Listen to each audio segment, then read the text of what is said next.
जीजा जी, मैं एक बात कहूं? जैसे जैसे अनंता मुझसे दूर जाने वाली है, वैसे वैसे मुझे पता चल रहा है कि मैं उसके प्रेम में कितनी दूर निकल आया हूं। मुझे कुछ समझ नहीं आ रहा है जीजा जी, आप ही बताइए ना, इतनी दूर चलने के बाद भी मेरी यात्रा अधूरी रहेगी।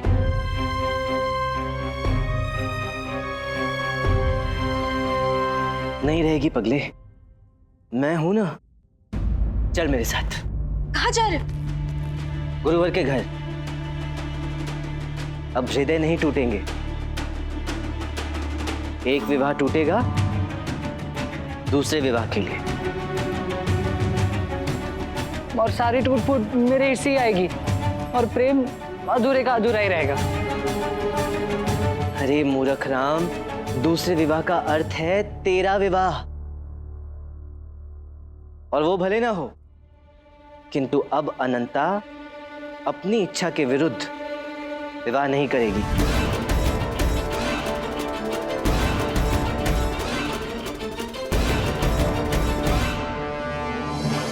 हमारी बहन दुल्हनिया बनेगी, हमारी बहन दुनिया की सबसे सुंदर दुल्हनिया बनेगी।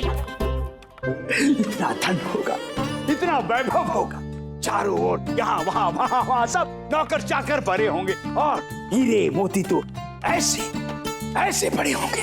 और हमारी बहन अनंता। स्वामी, हमारे पास दो सूचनाएं हैं, एक अच्छी एक बुरी। अच्छी सूचना ये है कि अगले माह तक आप 60 वर्ष पूर्ण कर चुके होंगे। 60 वर्ष के नहीं हुए, 50 वर्ष के हुए हैं। रस्म छुपा के रखते हैं। हाँ? तुमने सौदामिनी को तो नहीं बता दिया कहीं?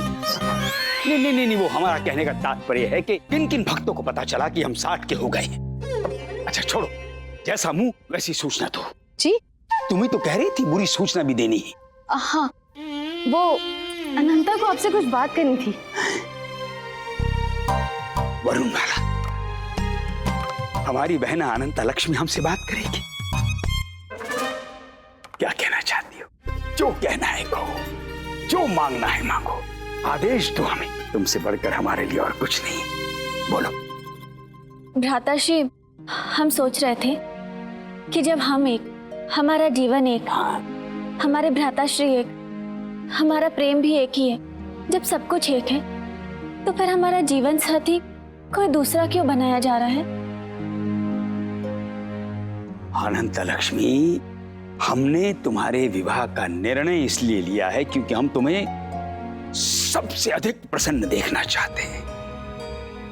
आप हमें प्रसन्न देखना चाहते हैं, परंतु क्या हमें नहीं देखना चाहते?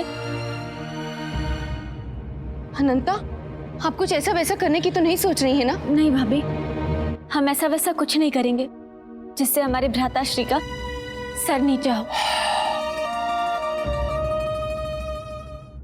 देखो अनंता लक्ष्मी, तुम्हारी समस्या यही है ना कि नैनेश्वर रात में देख नहीं सकता। तो क्या हुआ, एक काम करना, वो नैनेश्वर तुम्हें दिन में देख लेगा, तुम उसे रात में देख लेना। हमें उससे कोई शिकायत नहीं, शिकायत तो हमें अपने हृदय से है, जो किसी और से प्रेम करता है। अब जैसा तुम चाहो बहना, परंतु तुम्हारा अन्ना तो वचन दे चुका है, प्राण जाए पर वचन न जाए, अर्थात हमारे प्राणों को त्यागने का समय आ गया है। नहीं स्वामी, हम हमारा 60वां जन्म दिवस मनाने वाले थे, अब अकेले मना लेना। नहीं भ्राताश्री, हम अपने अन्ना को कुछ नहीं होने देंगे। आपके बिना हमारा कोई अस्तित्व नहीं है। एक विवाह ही तो करना है ना, कर लेंगे हम।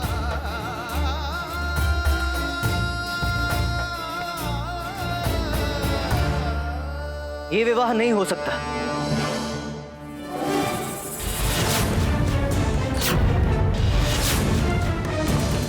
कैसे नहीं हो सकता? ये विवाह नहीं हो सकता गुरुवर। विवाह की तैयारियां हो चुकी हैं, दूल्हा दुल्हन तैयार हैं, हम तैयार हैं, ये विवाह तो होकर रहेगा। गुरुवर, विवाह एक पवित्र बंधन है, व्यापार नहीं। भाई कैसे करेगा वो विवाह जिसमें सम्मिलित बहन का प्यार नहीं? जी स्वामी, पंडित रामाकृष्ण की बात का अर्थ समझिए। वरुणमाला पंडित रामाकृष्णा बाहर वाले हैं, हम इस घर में रहते हैं, अनंता हमारे हृदय में रहती है। हमसे अच्छा उसके विषय में और कौन सोच सकता है? गुरुवर, यदि कोई मुझसे 1000 बार ये प्रश्न करे, क्या तुम किसी ऐसे व्यक्ति को जानते हो जो इस संसार में अपनी बहन से सबसे अधिक प्रेम करता है, तो 1000 बार मैं एक ही उत्तर दूंगा कि हाँ, जानता हूं, वो है गुरुवर। मैं ये भी मानता हूं कि अपनी बहन के प्रति आपसे अधिक उचित और कोई नहीं सोच सकता। मेरी भी इच्छा है कि आपकी बहन का विवाह हो, किंतु योग्य वर से। अच्छा, मैं एक ऐसे युवक को जानता हूं जो बहुत रूपवान है। धनवान कितना है गुरुवर, हृदय से तो बहुत धनवान है। हृदय के धनवान होने से क्या होता है? आप अपनी बहन से कितने हृदय से प्रेम करते हैं? निसंदेह पूरे हृदय से। अर्थात आपकी बहन के लिए सबसे बड़ा धन आपका प्रेम ही है। भ्राताश्री हमारे प्रेम धन है, इसलिए हम सबसे धनी हैं। बस यही धन है उस युवक के पास भी। हाँ, ठीक है, ठीक है। उसकी प्रतिष्ठा का क्या? जितनी प्रतिष्ठा ज्ञानेश्वर राव के पिता की है, उससे तो कई गुना अधिक उस युवक के जीजा की है। कौन है वो लड़का? यदि वो युवक यहाँ आ जाए तो आपके वचन का क्या होगा गुरुवर? वो वचन हमने दिया है, वो उसे हम देख लेंगे, उसकी चिंता हम करेंगे। बस ये बताओ कि वो लड़का कौन है? ये है गोविंद।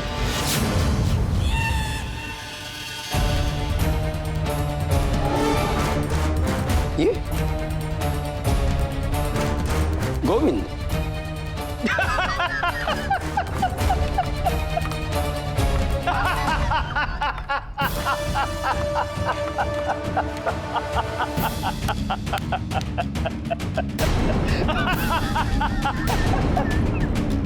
पंडित रामकृष्ण, यदि ऐसी परिस्थिति आ जाए कि संसार में केवल गोविंद एक अकेला युवक बचे जिससे अनंता लक्ष्मी का विवाह हो सकता है, तो जानते हैं हम क्या करेंगे? हम भगवान शिव से ये वरदान मांगेंगे कि हमारी बहन आजीवन अविवाहित रहे।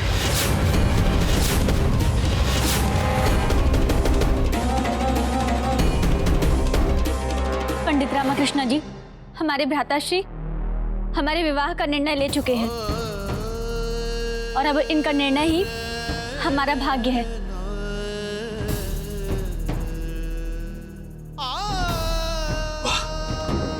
वाह बहना, वाह।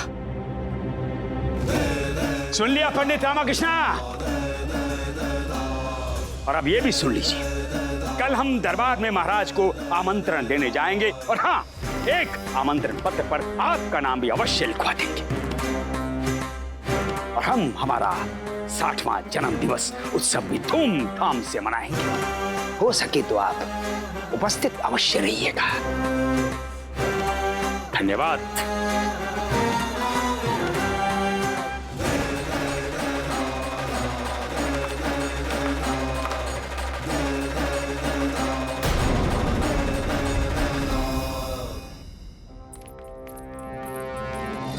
जीजा जी, मेरा विवाह तो अब तक एक बार भी नहीं हुआ और होने से पहले 3 बार टूट गया।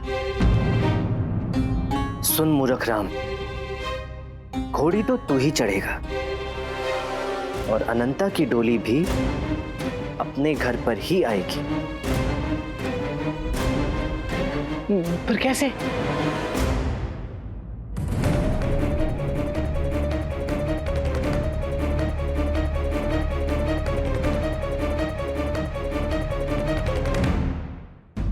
आज की कार्रवाई आरंभ की जाए।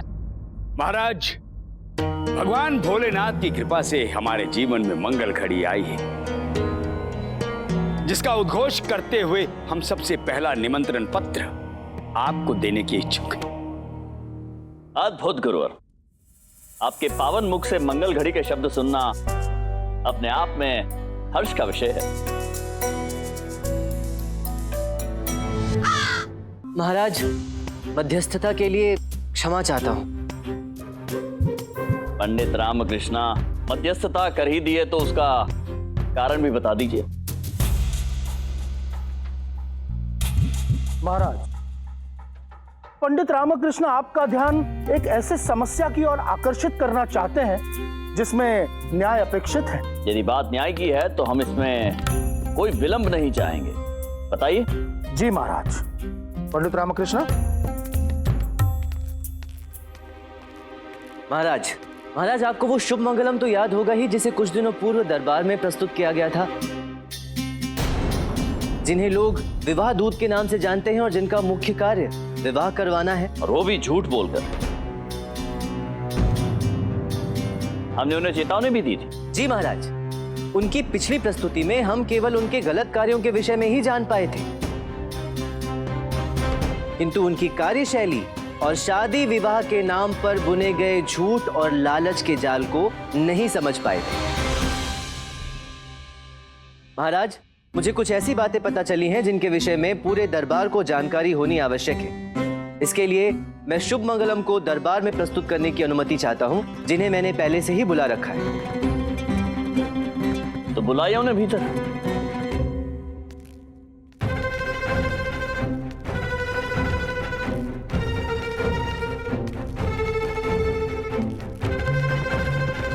महाराज की जय हो।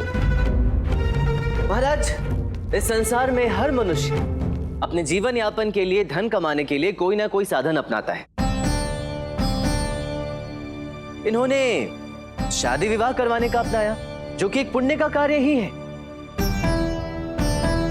किंतु ये उस कार्य में पालन किए जाने वाली सावधानियों को भूल गए और मात्र दक्षिणा के लालच में बड़ी चतुराई से झूठ बोलकर थोक के भाव में शादी विवाह करवाने लगे।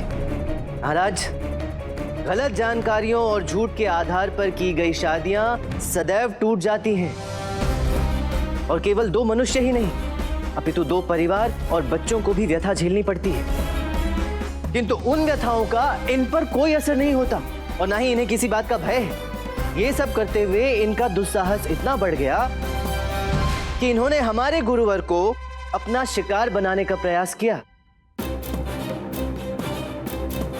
है ना गुरुवर? हाँ, परंतु जो सत्य है वो ये है कि शुभ मंगलम गुरुवर के लिए एक रिश्ता लेकर आए थे। गुरुवर के शुभ मंगलम महोदय, निश्चित रूप से आप विक्षिप्त हो चुके हैं, अन्यथा गुरुवर के लिए रिश्ता। नहीं महाराज, क्षमा करें, मेरे कहने का अर्थ था कि गुरुवर के लिए नहीं, गुरुवर की बहन अनंत लक्ष्मी के लिए ये रिश्ता लेकर आए, है ना गुरुवर? हाँ। तो गुरुवर, जो रिश्ता इन्होंने सुझाया था उस रिश्ते के विषय में बताएं। वो क्या वो जैसे रिश्ते की हमें अपेक्षा थी वैसा ही रिश्ता मिला। लड़के का परिवार धनवान है और लड़का गुणवान है। तो क्या इन्होंने पहली बार में ही आपको ये बता दिया था कि लड़के की आंखें रतौंधी रोग से ग्रसित हैं? नहीं, वो नहीं बताया था। गुरुवर, इतनी महत्वपूर्ण बात आपसे छुपाई गई, तो ये भी तो हो सकता है कि लड़के के विषय में जो अन्य जानकारियां आपको दी गई थी वो सब की सब झूठी हो। पंडित रामकृष्णा, अब ये समस्त घटनाक्रम विस्तार से बता सकते हैं? जी महाराज, किंतु उसके लिए दो लोगों को दरबार में बुलाना पड़ेगा महाराज।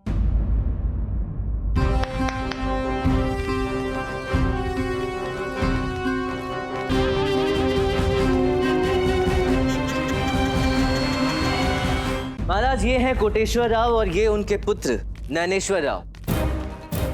ज्ञानेश्वर राव का रिश्ता ही अनंत लक्ष्मी के लिए आया था।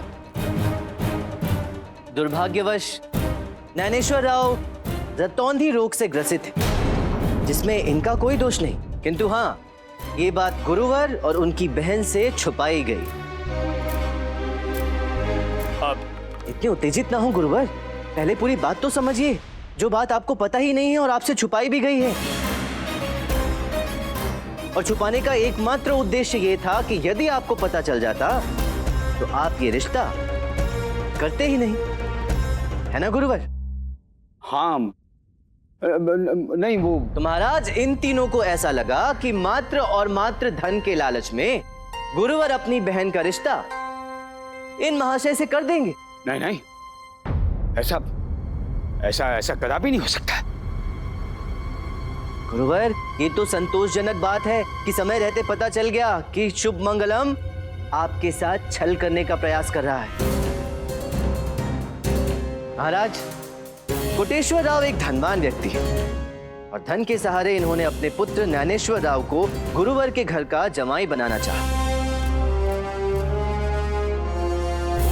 शुभ मंगलम, आप क्या समझ रहे थे कि गुरुवर जैसा महाविद्वान महाज्ञानी मनुष्य केवल धन के लालच में अपनी बहन का भविष्य उससे जोड़ देगा जिसने रिश्ते का आरंभ ही झूठ की कड़ियों को जोड़कर किया है?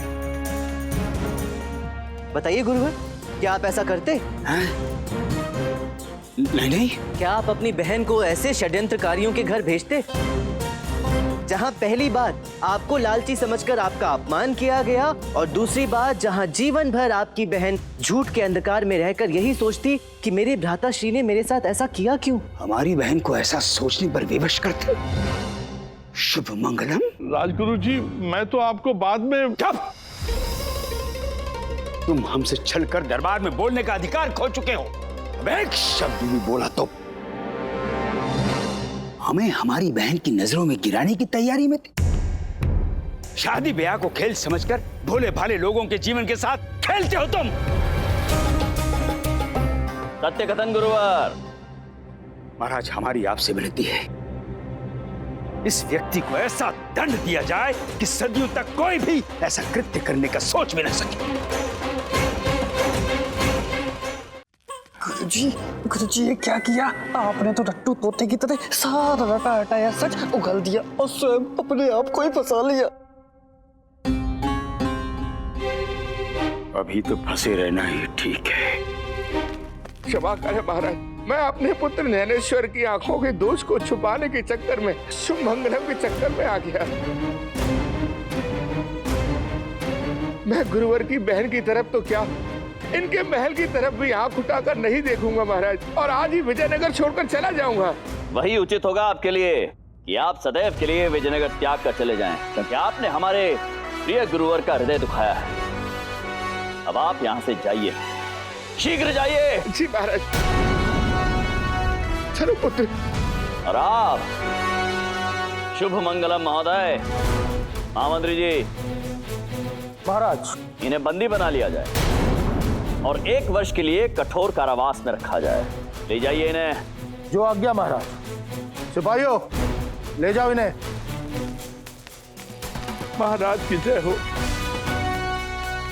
गुरुवर, आपका उदास मुख देखकर हम भी उदास हो जाते हैं। हमने उन्हें दंड दे दिया है, अब तो आप मुस्कुरा सकते हैं ना। महाराज, हम आपके निर्णय का स्वागत करते हैं।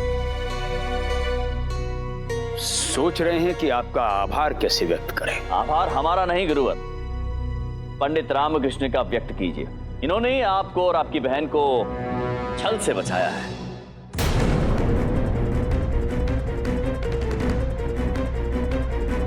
पंडित रामकृष्ण, हम आपके आभारी हैं। अब तो सोचना पड़ेगा कि इस आभार का भार अपने सर से कैसे उतारें। तुमने कतई अच्छा नहीं किया पंडित रामकृष्ण। अब हमारे उत्तर की प्रतीक्षा करना।